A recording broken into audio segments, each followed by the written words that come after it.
I've been flying for almost 30 hours, and the flight attendants won't stop crying. 30 hours ago, I hopped on a late-night flight from New York heading to Los Angeles. After boarding, I saw that I had an entire row to myself.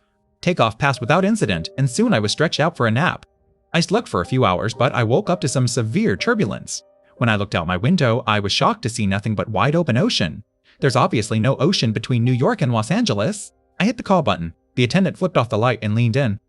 She was grinning from ear to ear, and tears were pouring down her cheeks. I checked my phone. 4003 a.m. 5 minutes later, I checked again. Still 4003. I started the stopwatch and waited. 2 hours passed. The clock never changed. I tapped the shoulder of a woman ahead of me. She told me the attendant said we'd land in an hour.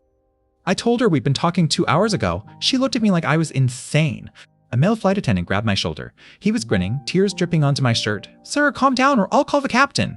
I sat back. The flight attendants continued to stop by every few hours offering meals. My stopwatch kept ticking. It now told me I'd been on this plane for more than 30 hours. I explored Olive Coach and tried talking to other passengers. Every single one told me the same thing. We'd be landing in about an hour. None of them seemed concerned. I tried getting into first class. I made it past the curtain, but 2 grinning flight attendants grabbed me. Their grip was like iron. They escorted me back. "Sir, the seatbelt sign is on. Please remain in your seat. We'll be landing in about an hour." I heard those words again, the same words, every time. I'd just about given up hope when a woman in a business suit walked down the aisle. She didn't look at me, but she dropped a piece of paper onto my tray. I unrolled it. It said, "Are you stuck too?" I wrote back, "Yes, it's been 30 hours. I folded it and left it on the tray closest to the aisle. She came back from the bathroom and picked it up as she passed. It's been 20 minutes since then. I don't know why, but I don't think the flight attendants would like it if they knew we were talking. I sat there, staring at the ceiling, waiting for something to happen. The flight attendants continued their rounds. Same smiles. Same tears. Same words.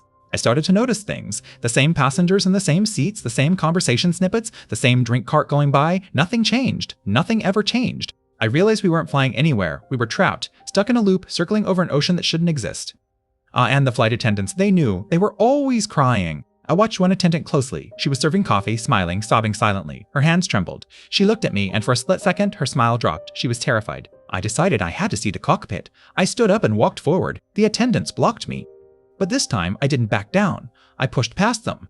I reached the cockpit door and pounded on it. No answer. I tried the handle. It was locked. Then I heard something from inside, a muffled sob, and a child's voice.